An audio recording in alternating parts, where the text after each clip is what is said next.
is Sachin Jose, and I'm in sixth grade. I'm happy to show you my culture shock project about Australia. So, first things first, this trip will last 12 days, which is about 1 week, 5 days, and the budget is $6,500. The culture traits that we will be exploring are the native people to Australia, the history, the geography, the food, the art, the music, and the pastimes. Australia is currently in good relations with the U.S. and is a vital ally, according to the U.S. State Department. Also, according to the U.S. State Department, you need a valid passport and a visa to go to Australia. There are no infrastructure problems where we're going, and it's perfectly safe. Important things you need to know about the phrases is Australians are really easygoing with their manners, most of them. Um, they use phrases like "no worries, mate" and "not a problem." Australians don't care if you're poor, rich, or famous. They support the underdog usually. This is so common that they make fun of the overachiever sometimes. And also, Australians love quirky humor, and it's a form of flattery. Otherwise, they speak English, so no problem there. Without further ado, let's start our trip to Australia. As you guys can see, I'm using Google Earth for our project. So we're flying to Sydney, and then we stop over. No, we stop over at Sydney, and we fly to Cairns. So Cairns is a coastal town almost at the top of Queensland on the Cape York Peninsula. It's beautiful and it is right next to the Great Barrier Reef. So, a few things to know about the geography of Australia is Australia is an island, but sometimes we pass it up as one because it's really big, and it's because it's a continent. We always pass it up as an island. Before the Ice Age, Tasmania, the island south of Australia, was connected to the mainland, but since the ice melted, it became separated. Today, there are three main geographical regions in Australia: the Western Plateau, the Central Lowlands, and the Eastern Highlands. The Eastern Highlands are a thin range of highly elevated territory, sometimes becoming mountains that stretch from Cape York Peninsula to the south of Tasmania. Every place we will visit on this trip except Adelaide are in this territory, but this happens to be the most densely populated region, even though it's the smallest. The next geographical region is the Central Lowlands. These are the lowest in Australia. This place is mostly semi arid, except in the south where it's wet enough to grow crops like wheat. There are no major cities in this region, and the biggest ones have less than 30,000 people. That's almost four times less than the population of Sugar Land, Texas. This region is higher than the central lowlands, but it's still flat like the lowlands. I'm talking about the Western Plateau region, which is mostly arid, which means it's dry and it's like a desert. The only place it rains are far north and far south. Farmers use this place to grow livestock and raise them. There's a plateau that is 400 miles wide and is called Null Arbor. This is very sacred to the Aboriginals, and the name means no trees. The Western Plateau has one of the cities we're going to today, Adelaide. And so from Cairns, in we're going to be going on a scuba diving tour of the Great Barrier Reef. So as you can see, there's a little bird's eye view of the Great Barrier Reef. It's a once in a lifetime opportunity to see this reef, and it has beautiful colors, diverse organisms. It's all living. It's so big you can see it from space. So it's the biggest living thing on Earth. Really cute, cool. And so from Cairns, we're going to fly all the way to Canberra. So this is it. This is the capital of Australia. Um, it is in the Australian Capital Territory, and that's because it's where the Parliament does its thing. And this place was designed by an American architect. You can combine that with all the Australian culture. This makes it a really cool place to be.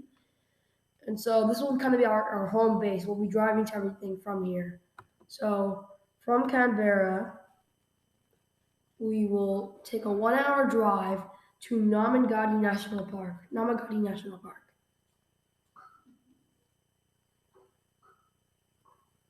So it's an hour away, and the park is called Namangati National Park. This has mountains because of its location on the Australian Alps, and has ancient campsites and rock art that date back to the Ice Age. Aboriginal culture is also represented here. After this, we will go back to Canterbury, but before that, we'll go more deep into Aboriginal culture. There are two types of native people to Australia. One of them is called the Aboriginals. The other group is called the Torres Strait Islanders.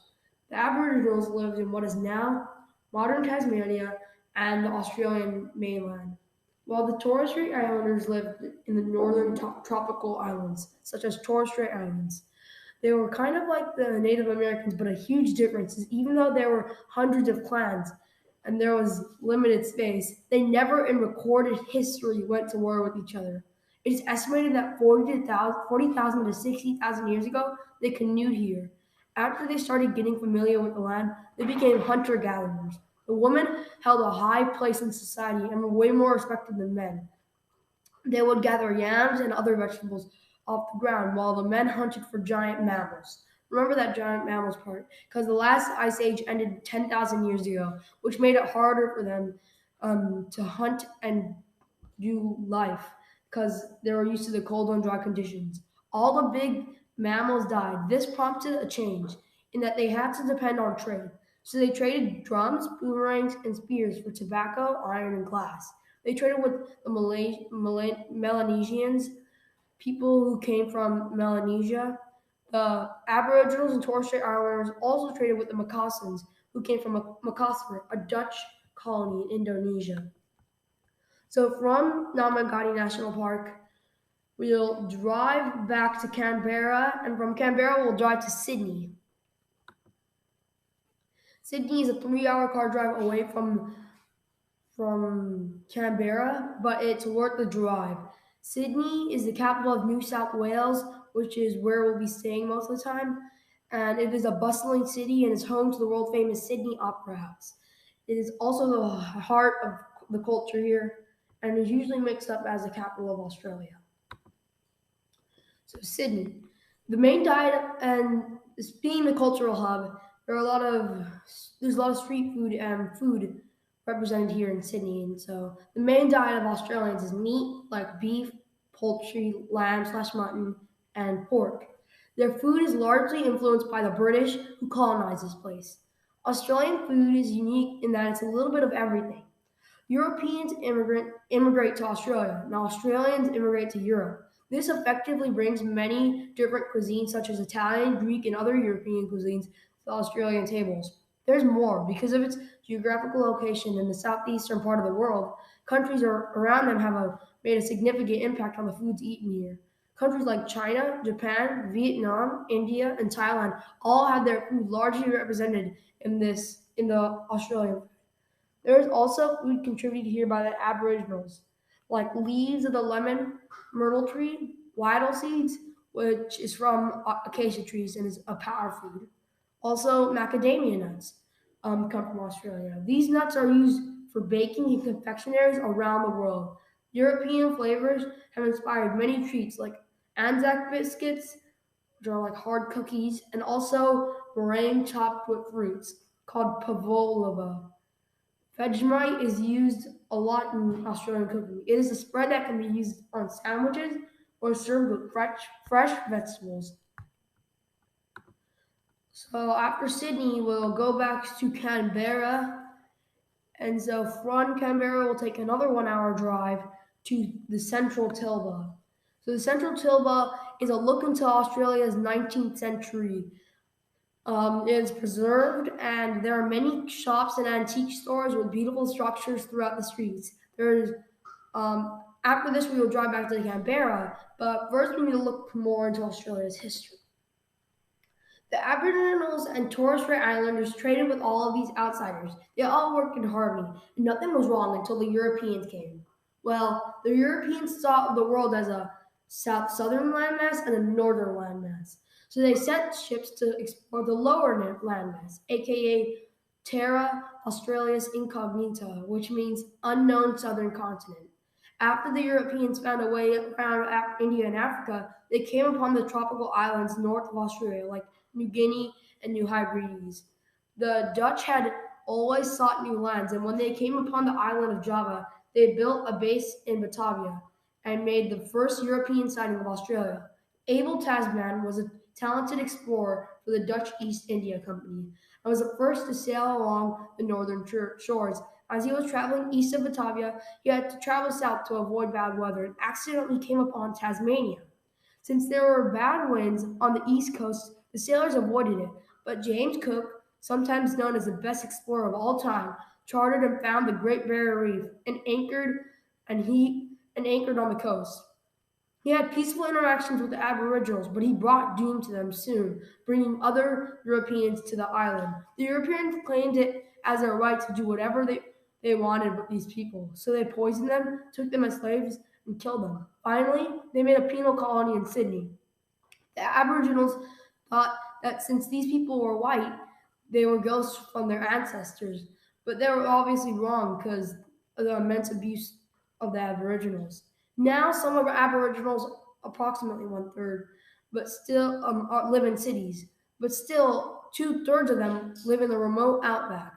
The new people that came did not like this, so from 1910 to 1970, they sadly stole kids from clans and tried to make those kids civilized. The children of the white society made fun of and abused them, and didn't have any. And the Aboriginals killed children didn't have anyone who looked like them, so they felt like they didn't belong. Even to this day, Aboriginals are fighting to get their land back. So we'll drive back to Canberra, and from Canberra we'll make our trip to Adelaide. So as you know, Adelaide is the only city that is not in the Highlands. So Adelaide is a beautiful coastal city and has many cultural aspects of Australia engraved in it, like its art, music, and festivals.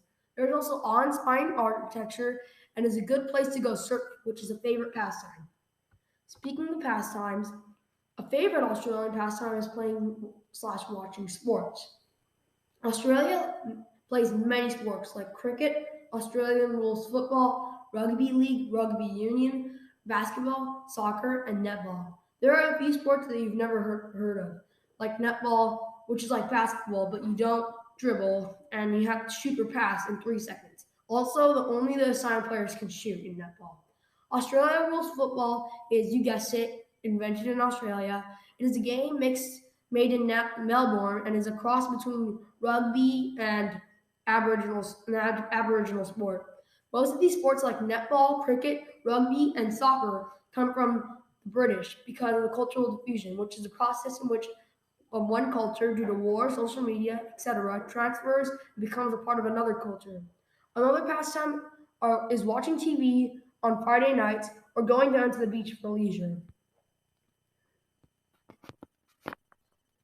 A cool part of this trip to Adelaide is that we will be able to go to an island, and it'll be an 8-minute ferry ride. It's called Kangaroo Island. Kangaroo Island has, you guessed it, kangaroos, and it's out on the coast of the South Australia.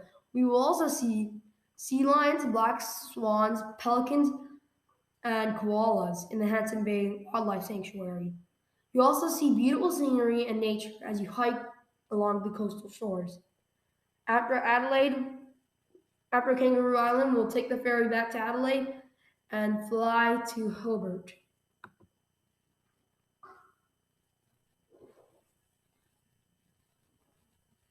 Hobart is the capital of Australia and is a major port city for Australia. Australia's culture is shown a lot through Hobart, and the Indigenous people have affected Australian art. The traditional Aboriginal art depicts Dreamtime, which is their version of heaven.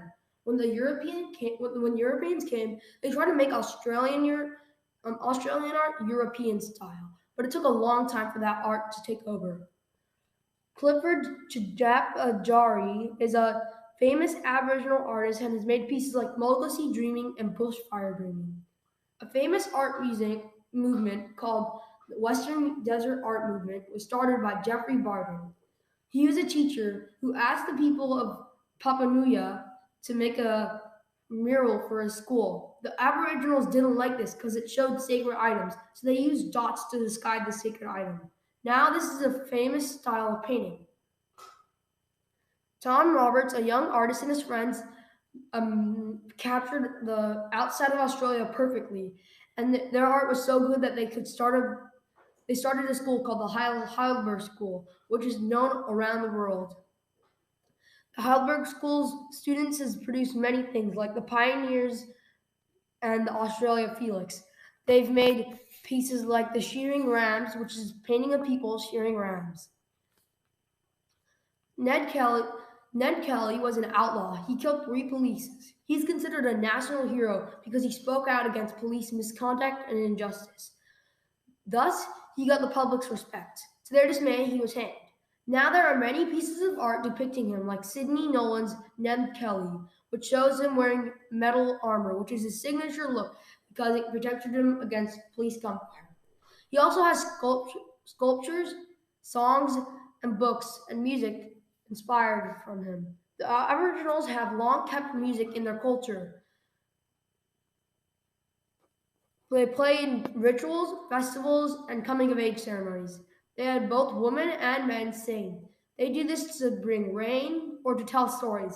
Clapping sticks, rattles, and boomerangs knocked together are instruments that they use, but the most renowned instrument is the didgeridoo, which is a long hollow branch that is methodically blown into by vibrating lips to make a deep droning sound. It is hard to do this because you have to have a breathing technique that only a few people can master. Today, there are many new styles of Aboriginal music.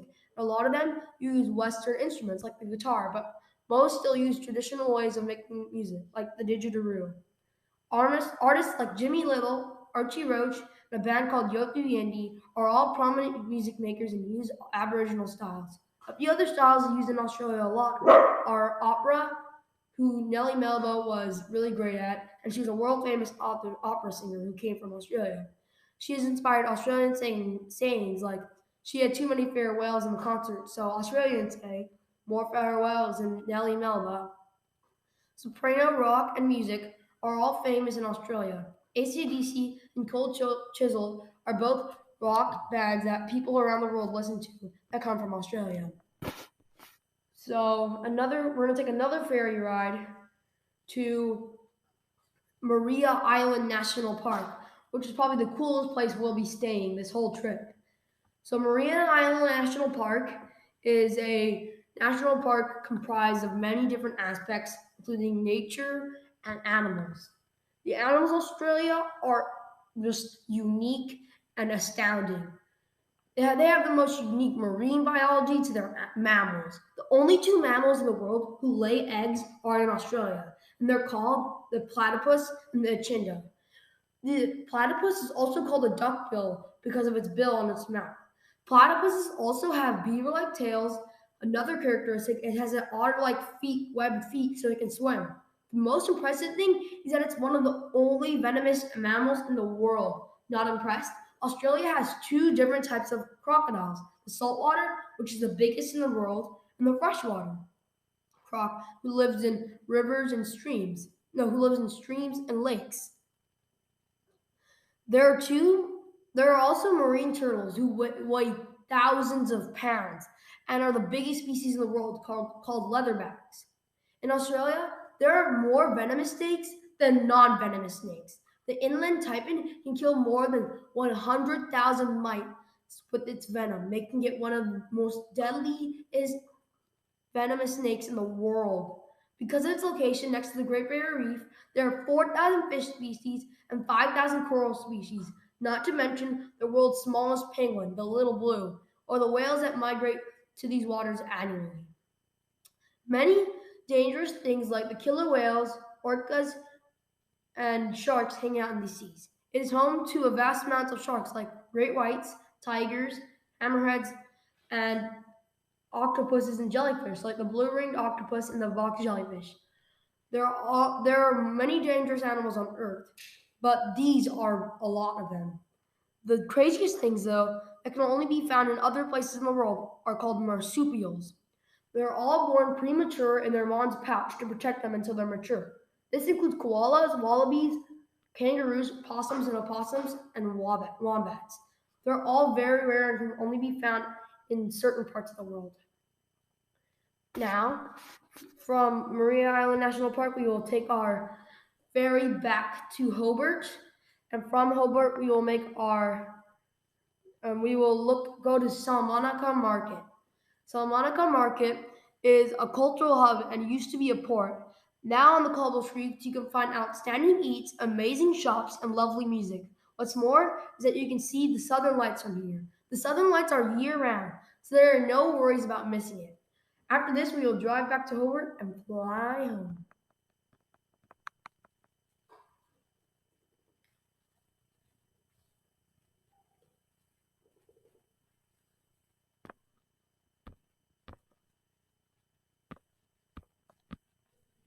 Thank you for listening to my GT project. Here are my cited sources. Here are my cited sources. As you can see, there's 11 of them. And there they are. So thank you for listening to my culture shock project about Australia. As you can see, I did use Google Earth as my presentation method. I just tried it out and just played with it. I hope you like it.